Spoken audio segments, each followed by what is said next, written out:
Oui, je vous remercie, Président.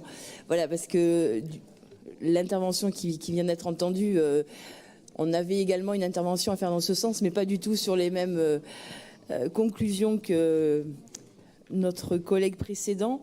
Tout d'abord, cette situation du CEREMA est vraiment à prendre en compte, puisque ça a été créé en 2014.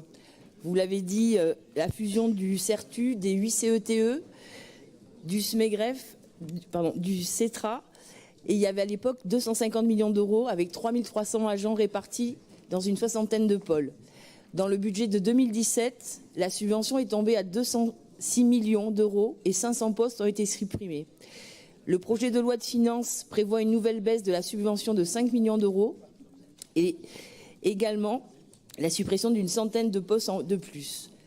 D'autre part, les textes prévoient aussi que ces coupes, tant en matière budgétaire que sur les effectifs, devront être reconduites chaque année jusqu'en 2022. La direction territoriale d'Île-de-France a été fermée brutalement cet automne. Et depuis ce jour, on a un déclenchement d'un mouvement social au sein du CEREMA. Au Congrès des maires, le président Macron a annoncé la création d'une agence nationale de la cohésion des territoires, sans en préciser les contours, ni si elle va remplacer des agences comme par exemple le CEREMA. Donc nous souhaitons vraiment apporter une vigilance et un soutien à cette agence qui, pour nous, est vraiment un outil efficient d'ingénierie pour les collectivités, mais qui est menacé de survie. Et nous soutenons bien sûr cette délibération. Je vous remercie.